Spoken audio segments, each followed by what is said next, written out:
Bore da gyfeillion a chroeso i chi i'r oedfa'r bore yma.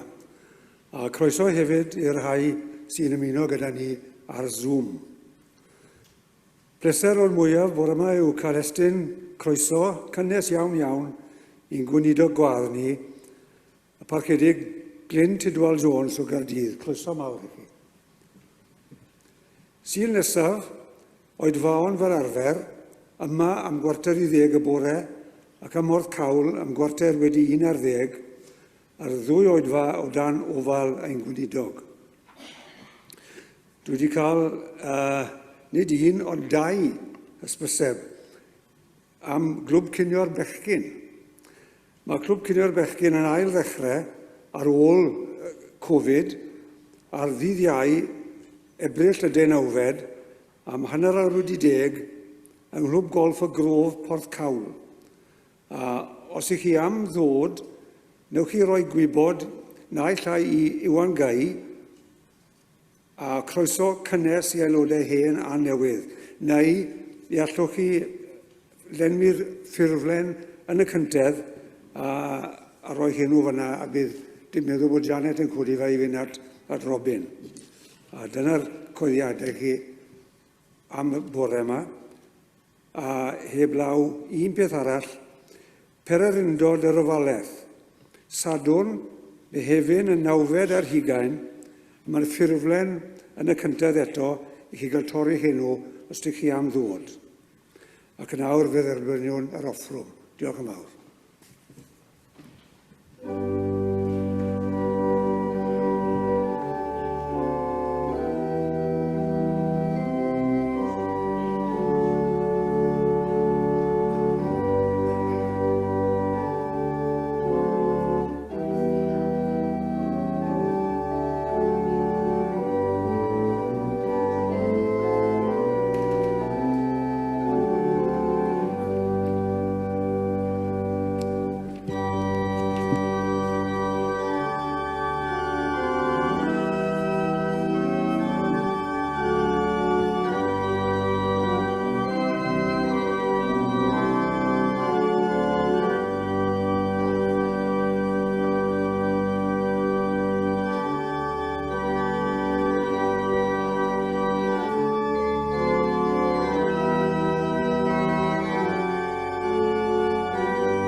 Wrthyn ni ddiolch i ti Tabernacl, ond y holl leon i ti eto. Dwi'n diolch yn awr am y cyfle i roi rhywbeth yn ôl, derbyn ein hoddion, bydd anhoddion derbyn i ddwywaith, yn enw Iesu Grist yn hadwy. Amen. Wel, yn lle cyntaf, diolch yn fawr i chi am y croeso. Mae'n braf bod nôl gyda chi ers dipyn amser rhwng amgylchiadau o bob math. Mae'n braf bod nôl gyda chi yma unwaith eto yn y Tabernacl. Wel, gadewch i ni ymuno gyda'n gilydd i addoli yr arglwydd. Molwch yr arglwydd. Molwch chwiweision yr arglwydd. Molwch enw'r arglwydd. Bendigedig fyddo enw'r arglwydd o hyn allan a hyd bydd. O godiad hael hyd ei fachlyd, bydded enw'r arglwydd yn foliannus. Gweddiwn. Diwrnod i'w ddathlu yw'r Sul, diwrnod cyntaf y creu, diwrnod buddigoliaeth Iesu, diwrnod rhodd yr ysbryd glân, diwrnod cyntaf wythnos newydd, arglwydd, cymorth ni ddaslu'r dydd hwn, i lawenhau yn rhyfeddod y greiad, i ganfod bywyd newydd yn Iesu a'i roddion, i sefydlu'n golygon ar dy ffordd di i'r wythnos sy'n dod, i fwynhau bod yng nghymdeithas ac addoliad y eglwys. Diolch arglwydd am y dydd dathlu hwn. Amen. Gwe ganwn ni yr emyn 136. 136, y mae Duw yn neffro'r gwanwyn, ef yw awdur popeth byw, a chyhoedda miwsig adar yn y coed, mae da yw Duw. Mae ysbryd yn ymsymud eto dros y creiad mawr, bendigedig fyddo'r arglwydd, halleluia nef a llawr. 136.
Ddau ddarlleniad bore yma.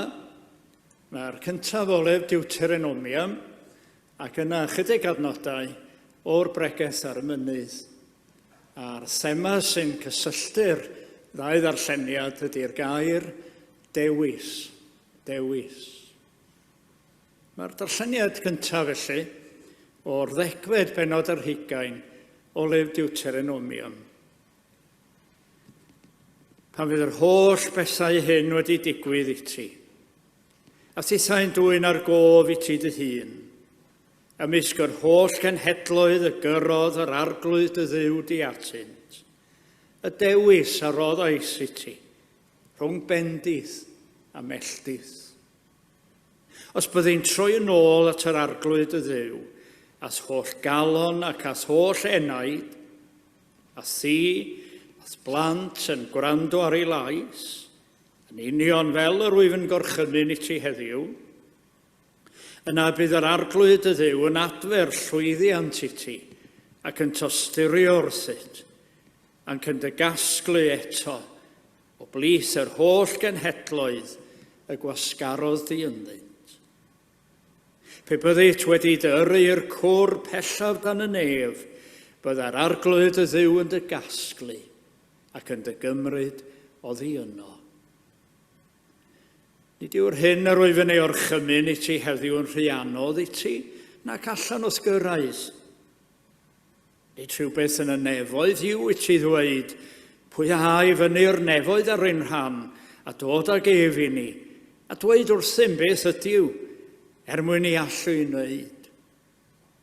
Nid rhywbeth y tu hwnt i'r môr i'w chwaith, i ti ddweud, pwy a dros y môr ar ein rhan, a dod ag ef i ni, a dweud wrthym beth ydyw, mwyn i ni allw i wneud.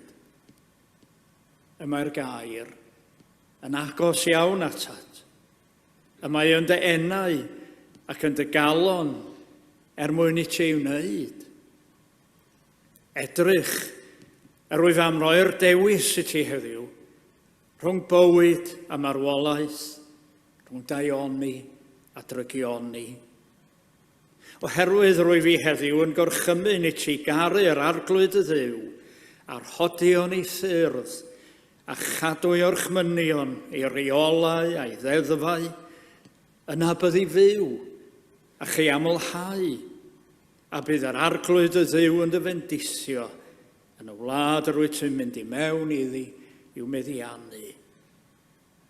Ond os byddi'n troi ffwrdd ac yn peidio gwrando ac yn cael dy ddenu a ddoli a gwasanaethu diwiau estron, yna dyma fi'n dweud wrth heddiw fes lwyr ddifodir di ac nid estynu'r dy ddyddiau yn y tir ar wyt yn croesirio'r ddonen i'w feddiannu.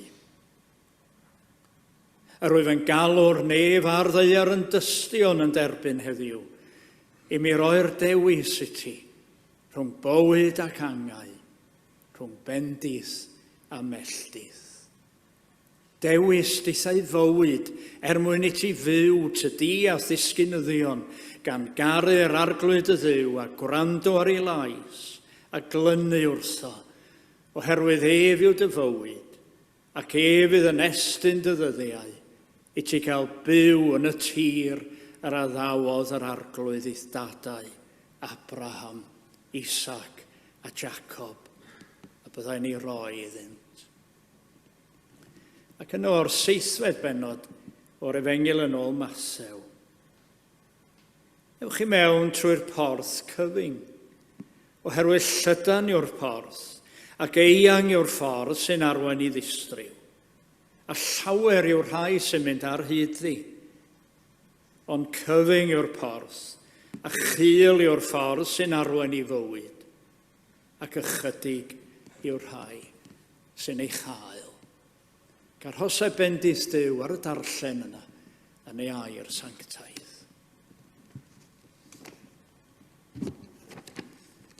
Gwe, ganwn ni'r emyn 119. 119.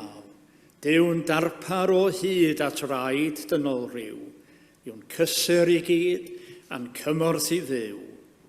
Pan sychoff yn honnau cysuron y llawr, ei heddwch fel afon a lifa bob awr. 119.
Dewch ni droi at yr arglwydd mewn gweddiwn.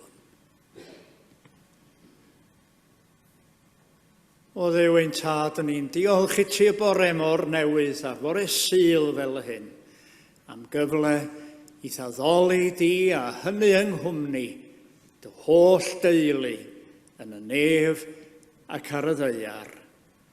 Teulu'r ffydd, teulu mawr hwn, sydd â'i wreiddiau'n ymestyn yn ôl, o genhedlaeth i genhedlaeth, dros 2000 o flynyddoedd, at yr rhai cyntaf hynny, ddaru ymateb i alwad ein harglwydd Iesu, canlyn fi. Y teulu hwn sy'n ymestyn yn ôl i'r tro cyntaf, iddyn nhw eistedd o amgylch bwrdd y swper olaf. Dyn ni'n diolch i ti am berthyn i deulu sydd yn ymestyn yn ôl dros yr holl ganrifoedd. Ond dyn ni'n diolch i ti hefyd am ein bod ni yn ymuno y bore yma a'r deulu mawr di ym mhob man. Nid yn unig yma yn ein plith ni ac yn ein gwlad, ond dros holl wyneb y ddaear. Yn ymuno bore yma, yng nghwmni y rhai hynny sydd â'i gliniau yn plygu, a'i tafodau'n cyffesu, fod Iesu Grist yn arglwydd, gogoniant Duw Dad.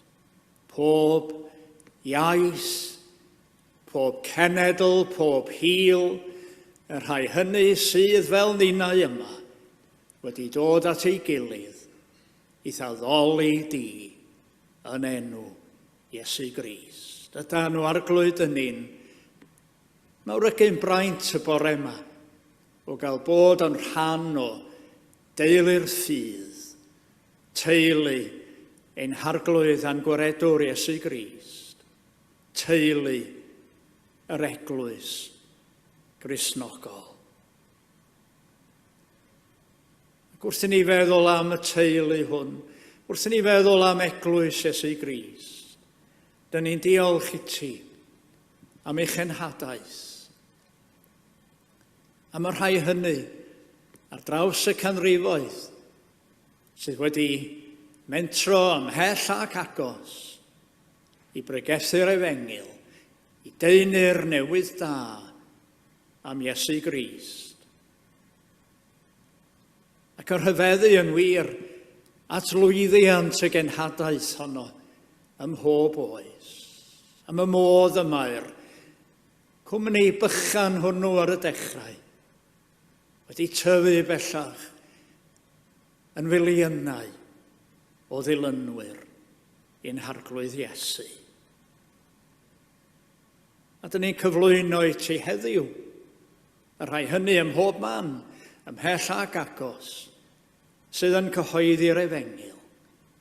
Ac yn gweddio y bydd yr Efengyl yn cael tir ffrwythlon o'r newydd yn ein gwlad ni.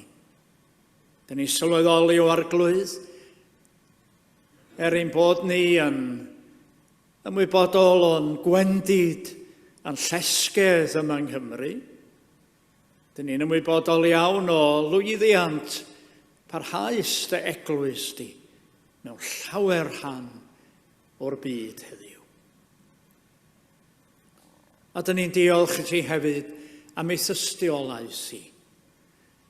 Lle bynnag y mae'r Efengyl wedi ffrigesu, y mae yna waith da wedi mynd yn ei chysgod. Bobl wedi gofalu am eraill, wedi hymgeleddu, wedi ceisio diwallu hangenion. Dyn ni'n diolch i ti o Dad am y gwaith da hwnnw ym mhob cymuned, ac yn wir yn ymhyfrydu yn yr hyn sy'n parhau i gael ei weithredu o fewn ein cymunedau ni yn enw'r Efengyl. Dyn ni'n diolch i ti am rai sydd yn cynnig cysur a chymorth i'r anghennus. Gofalu am y digartre, yn bwydo ar newynog, yn gweini ar yr anghennus. Dyn ni'n diolch i ti o Dad am fod esiampl ein harglwydd Iesu Grist, dal yn fyw yn ein mysg ni o hyd.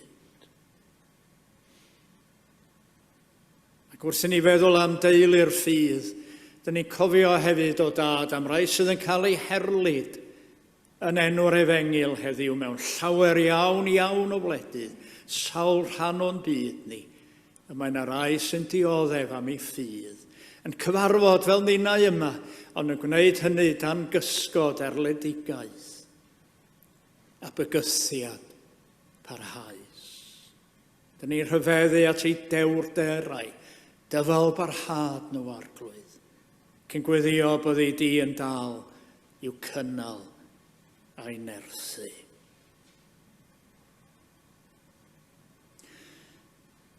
A dyn ni'n diolch i ti y bore yma hefyd o arglwydd am ein teuluoedd ein hunain. Do gosodaist yr unig mewn teulu.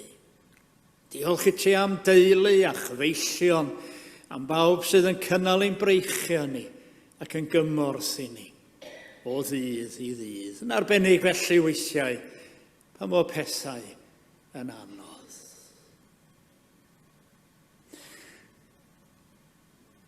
A dyn ni yn cyflwyno i ti o Dad, yr rhai o'n hamgylch ni y bore yma sy'n mewn angen yn arbennig am dy gwmni di. Cofio'r unig, cofio rai efallai gwyddo ni amdanyn nhw sydd mewn galar. Cofio rhai hynny yn ein gwlad ein hunain, sydd yn bryderus yn y sefyllfa bresennol, bryderus am ei dyfodol, am ei swyddi, am ei teuluoedd. Cofio'r rhai sy'n ddigartref, cofio'r tlawd ar anghennus, cofio'r cleifion bydd gyda hwy arglwydd, rhai hynny y bore yma sydd yn glaf o gorff a meddwl, ynghyd â'r rhai sy'n gofalu amdanyn nhw. Bydd di yn gymorth hawdd y gael ym mhob cyfyngder. Cymau ein golygon ni'n ymestyn y bore yma hefyd. At dy holl deulu di ym mhob man. Dyn ni'n meddwl o Dad am y rhai hynny sy'n dioddef newyn, cofio'n arbennig am y sefyllfa druenus yn Sudan. Cofio rai sy'n dioddef oherwydd trychinebau naturiol heddiw. Cyn arbennig am y rhai hynny sydd yn byw mewn mannau lle mae'r rhyfel a gormes, lladd.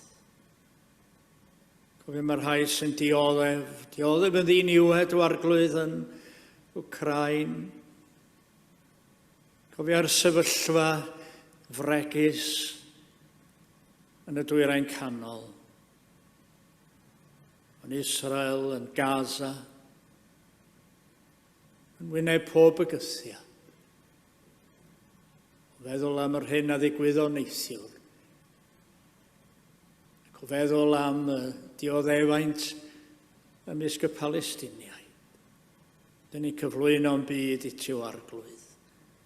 Cyn gweddio daw i galonnau arweinwyr y cenhedloedd, gwirawydd am heddwch a chyfiawnder, gymod a chyddeia.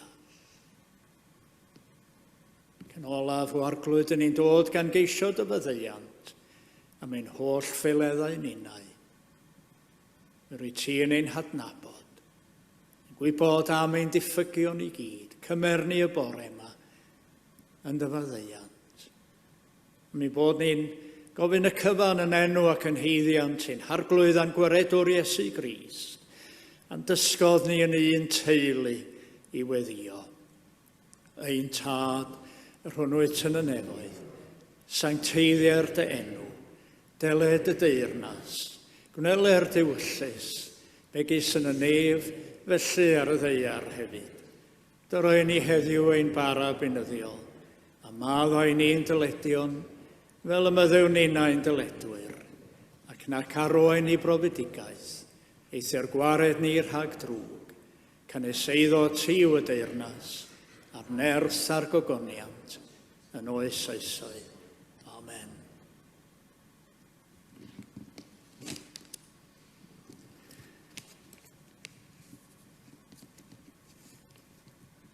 Canwn yr emyn 620, 620 o Paris Eglwys, tir wynwydden wir, darddu ohonot yn ganghennau ir.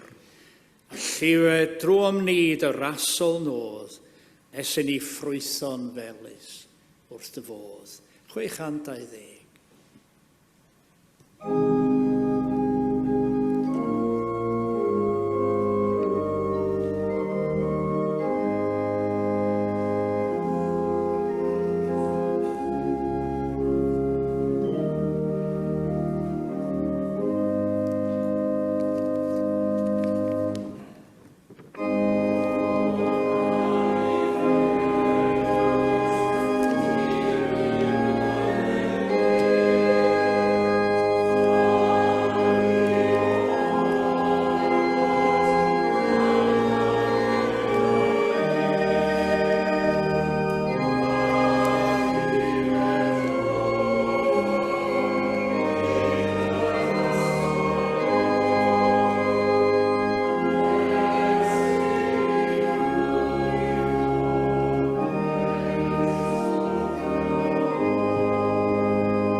Ni ddim ar eich sylwi, ond yn y darlleniad na o Lew Deuteronomium, mi roedd yna ddwy adnod debyg iawn i'w gilydd, ond dydyn nhw ddim yn hollol yr un fath chwaith, felly dwi am ddarllen y ddwy ohonyn nhw, di ymhenod 30 o Lew Deuteronomium.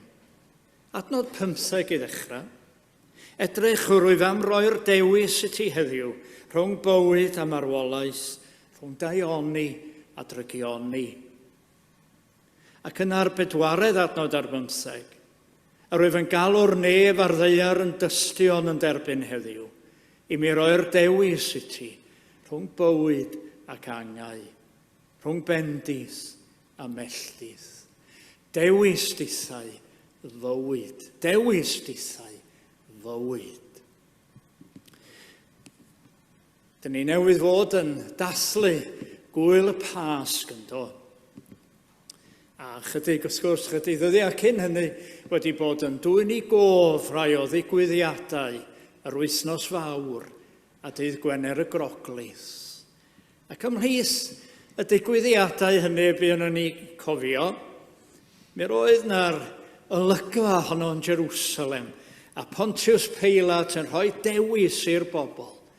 Pwy ydych chi am i mi ollwng yr rhydd i chi yn ôl yr arfer ar wyl y Pasg a'r bobl wrth gwrs yn dewis Barabas.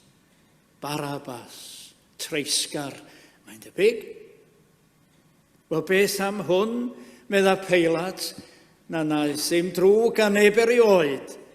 Brenin yr Iddewon, medda Pilate. Beth dwi am wneud â hwn? Dewis y bobl eto. Croeshoelia ef. Croeshoelia ef. Mae yna ffilm ddiweddar sydd wedi cael llawer iawn o sylw. Mi gipiodd lu o wopra rai misoedd yn ôl yn y BAFTAs a'r Golden Globes, a mi enillodd 7 o wopra yn yr Oscars. Cyfeirio rydw i wrth gwrs at y ffilm adnabyddus, Oppenheimer. Is i weld y ffilm pan ddath i allan gynta a dweitha. A mae'n ffilm ardderchog. Hynny ydy os fedrwch chi ista yn y sinema am 2 awr heb toriad. Mae'n ffilm ardderchog. A'r hyn ydy wrth gwrs ydy hanes, bywyd a gwaith un o wyddonwyr mwyaf disglair yr 20th ganrif. Yr Americanwr J. Robert Oppenheimer. Pan oedd Oppenheimer yn ŵr ifanc dim ond 32 oed, bu gafodd o'i benodi yn athro ffiseg yn un o brifysgolion blaenllaw America, Berkeley, California. A mi nath i farc yno'n fuan iawn. Yn ŵr ifanc, mi nath o sawl cyfraniad pwysig i astudiaethau mewn ffiseg.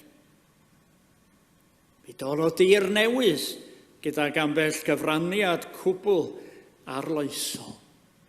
Roedd yna ddyfodol disglair o'i flaen o.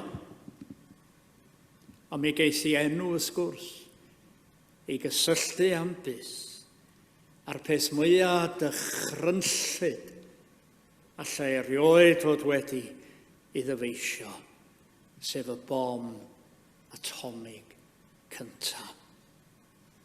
Y bomia hynny wrth gwrs yn 1945 a gafodd ei gollwng ar ddinasoedd Hiroshima a Nagasaki yn Japan.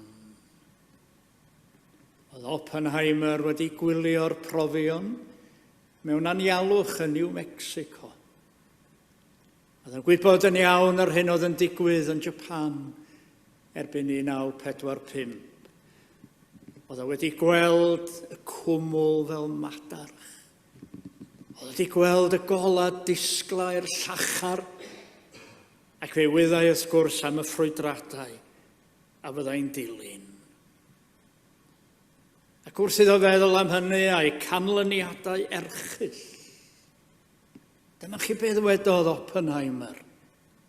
A dyfynnu roedd o o'r ysgrythur Hindwaidd y Bhagavad Gita. Now, meddai, I am become death, the destroyer of worlds. Now I am become death, the destroyer of worlds. Ond hyn sy'n ddiddorol.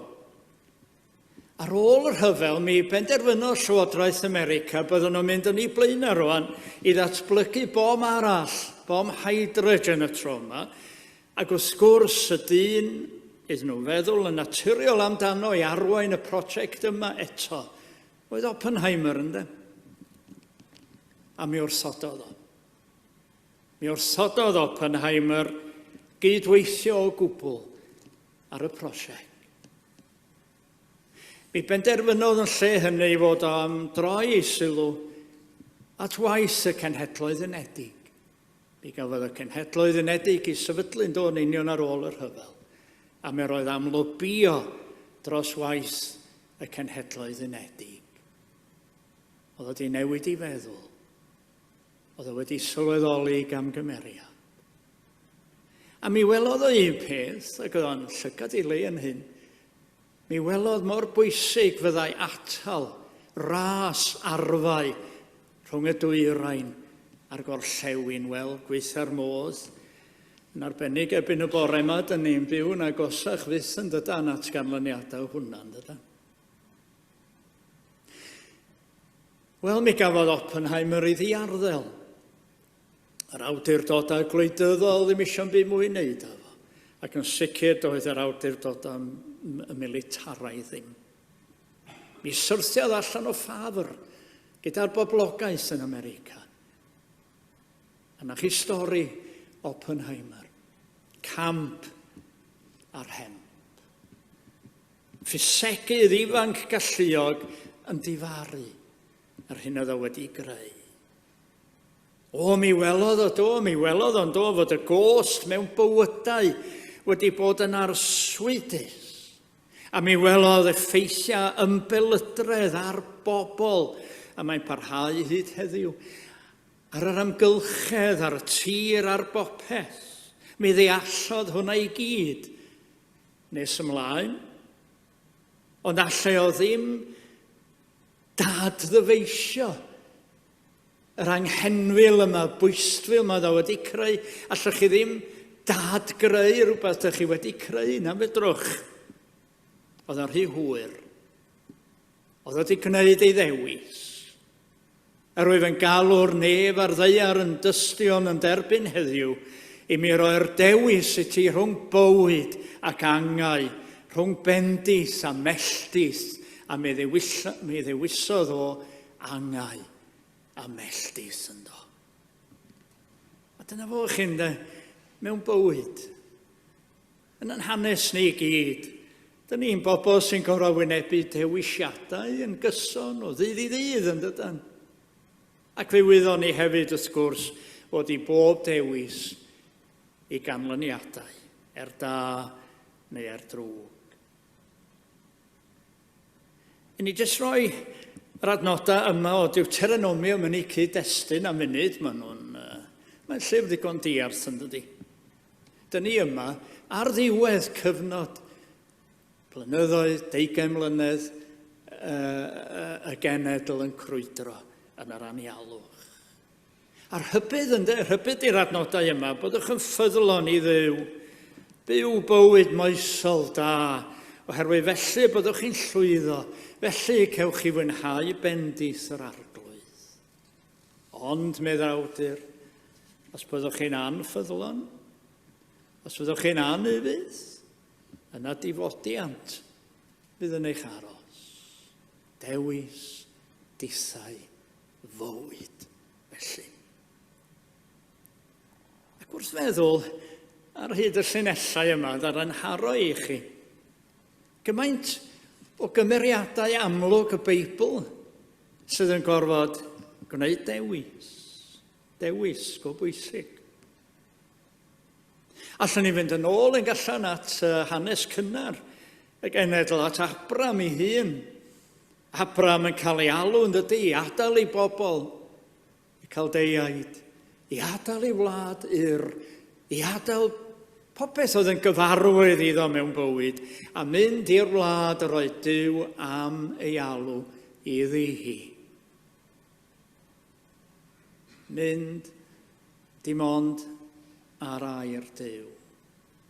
A medda awdur yr Hebreaid yn y Testament Newydd, fe aeth allan heb wybod i ble roedd yn mynd. Fe aeth allan heb wybod i ble roedd yn mynd. Mi ddewisodd Abram lwybr ffydd. Dewis llwybr ffydd. neu yn y meddwl i beth bynnag, un o'r llyfrau hyfryta yn y Beibl i gyd, stori Rws, stori Rws. Llyfr hyfryd yn dydi. Cofio'r hanes, yr hen wraig Naomi a'i gŵr Elimelech. A nhw hefyd wedi mynd i wlad Iarth. A mae gen nhw ddau o feibion, a'r ddau yn briod. Orpa di enw un wraig a Rws ys gwrs y llall. Mae Salaw, mae'r tri yn marw, mae Elimelech yn marw, a mae'r ddau fab yn marw hefyd. Gan adael yr hen Naomi a'i dwy ferch yng nghyfraith yn weddwon. Mewn gwlad ddieithr.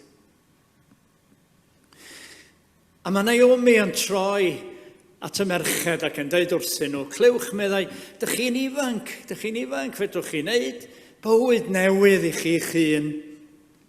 Mi newch chi briodi eto, mi gewch chi blant, dwi am mynd yn ôl at ym mhobol fy hun, meddai hi.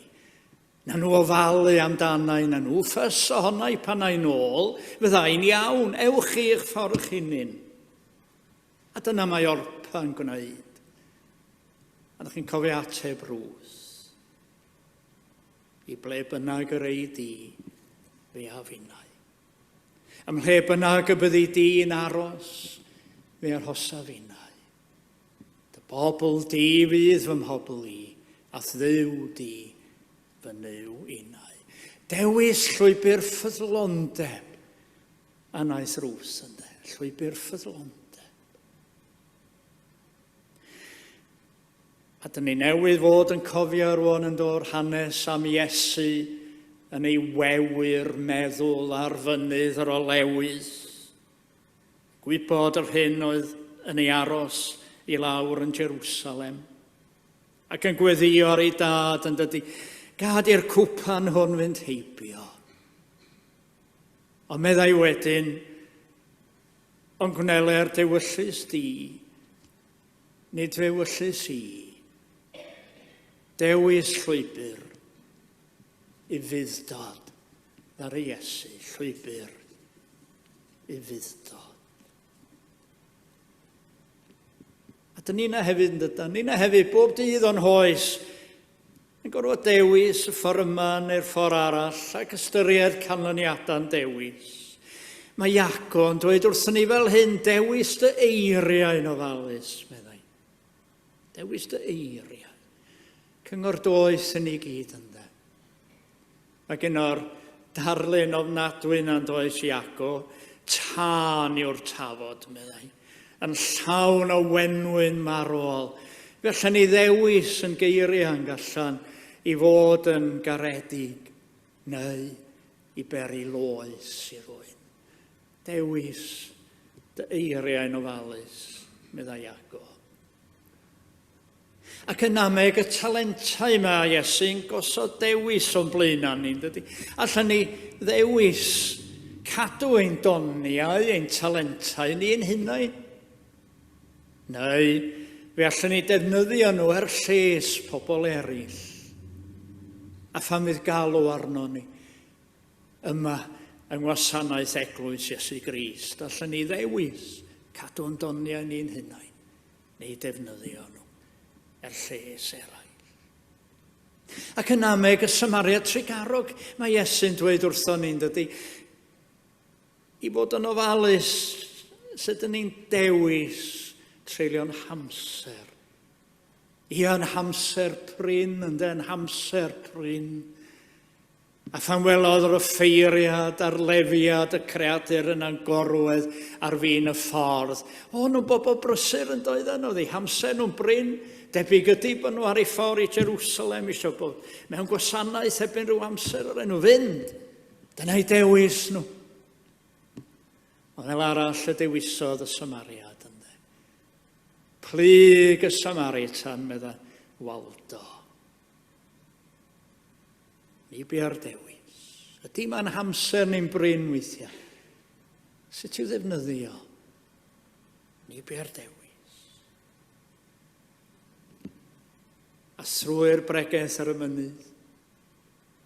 Mae Iesu'n dweud wrthyn ni fod ei ddilyn o'n golygu i gwneud y dewisiadau cywir. Edrych a gwrseddull y sawl sy'n gwneud drwg i chi meddai.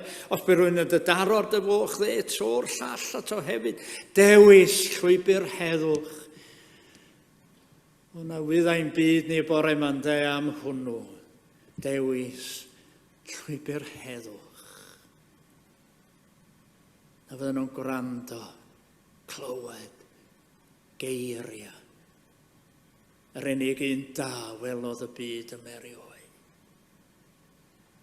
Peidiwch â chasglu chwi drysorau ar y ddeiar, casglwch drysorau yn y nef. Dewiswch chi, meddai Iesu. Ond dyna mae'n anodd heddiw, dydy. Mae'n anodd gwybod. Beth yw'r dewis iawn weithiau, dydy. Chi, mae bywyd wedi mynd yn fwy cymleth rhywsut, dydy. Gymleth. Dwch yn ôl gyda mi am munud. Chydig flynyddoedd yn ôl. Cyn dyddia Satnaf yn ceir ni. Pawb yn dibynnu heddiw, os nhw'n mynd i rwla diarth, maen nhw'n dibynnu ar y Satnaf yn dydy. Dwi'n cyfadda mod i'n ddigon hen ffasiwn. Dwi wrth y modd os dwi'n cynllunio taith i rwla dwi'n di bod o blaen. Dwi wrth y modd yn edrych ar yr atlas. Pa fforau, dewis ffordd yma. Gai baned yma yna, gai ginio yma yna. Wrth y modd, cynllunio, neud o nodyn bach yma gacw i mi fy hun, fel bod o gynnau ar y ffordd. Ond y peryg ydy wrth gwrs weithiau, bod chi'n dod â groesffordd. Chi'n cofio'r profiad i gyd. Ddim yn siŵr iawn pa ffordd i droi rwan, i'r dde, i'r chwith, syth ymlaen. Traffig tu ôl i chi, rhaid chi ddewis reit handi. Neu mae yna fforch, a da chi'n mynd i paratoi ar gyfer hwnna, troi'r dde, troi'r chwith. Wel, da ni'n dibynnu ar yr arwyddion o dydan.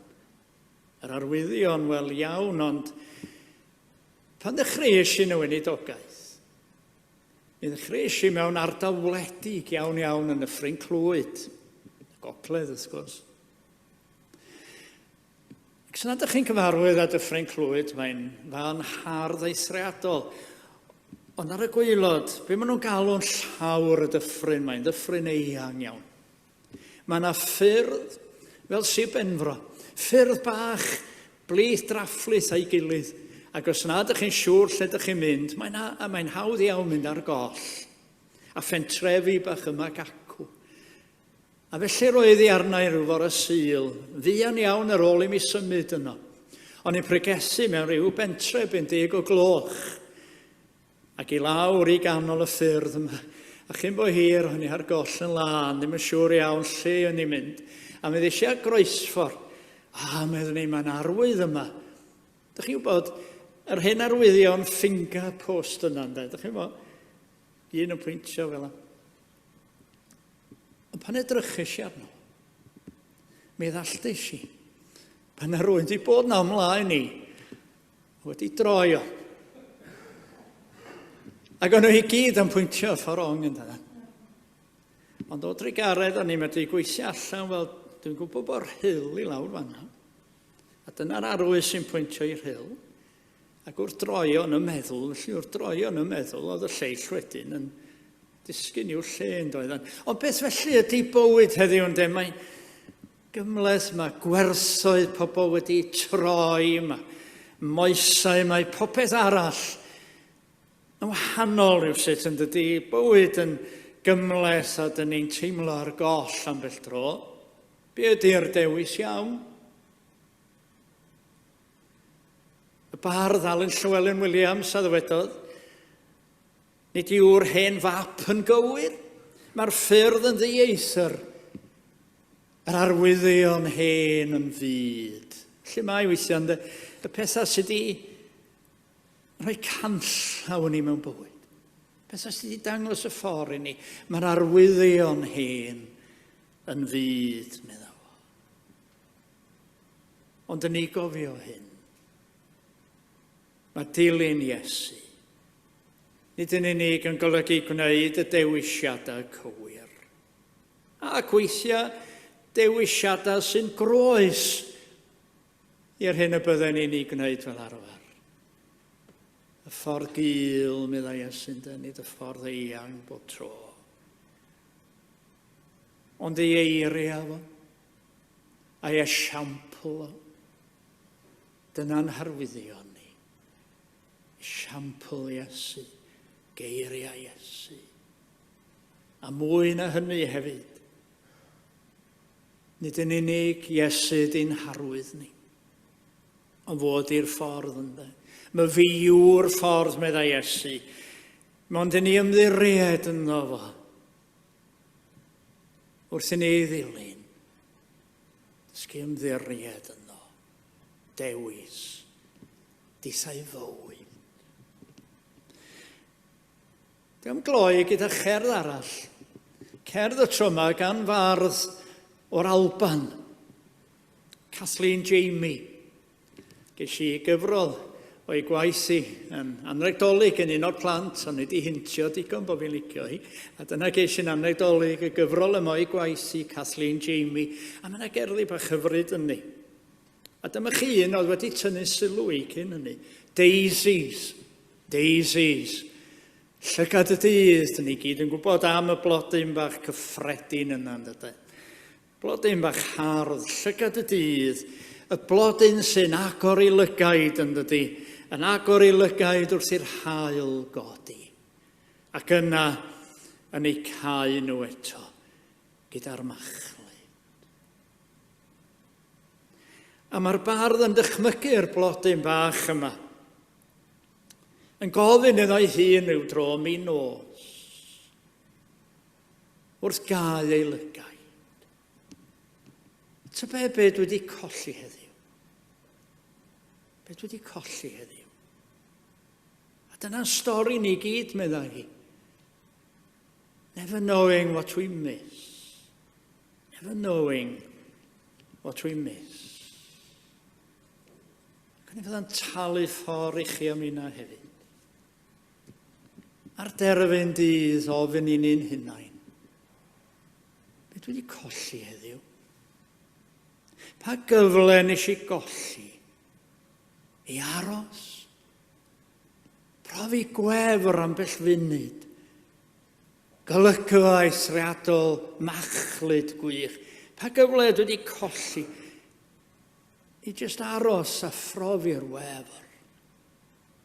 Pa gyfle dwi wedi colli tybed I droi at Dduw mewn diolch iddo? Am rywbeth arbennig neilltuol heddiw. Pa gyfle dwi wedi colli tybed I ymateb yn ymarferol I angen rhywun. Ar fin y ffordd. Pa gyfle tybed dwi wedi I adael. I adael ryw weithred brydferth. Fod yn dystiolaeth fyw I'm ffydd I yn Iesu Grist. Ydw I tybed wedi dewis y pethau gorau heddiw. Dewis disau fywyd. Mwyn ei enw. Amen.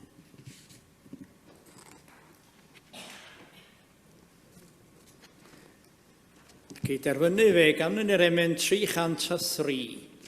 303. Wrth droi fy ngolwg yma I lawr I gyrra'r holl greadigaeth fawr.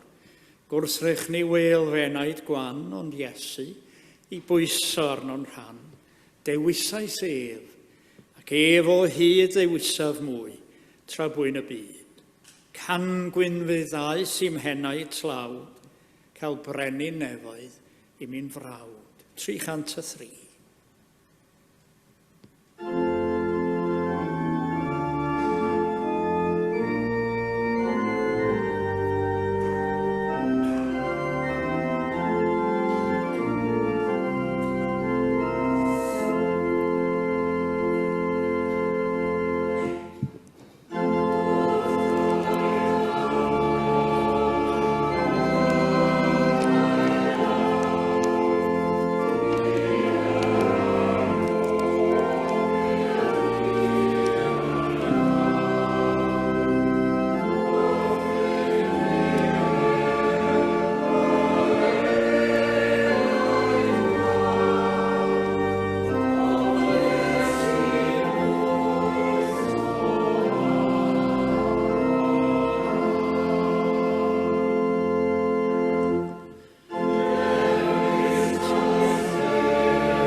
ein harglwydd Iesu Grist, a chariad Dyw, a chymdeithas yr ysbryd glân, a fyddo gyda ni oll.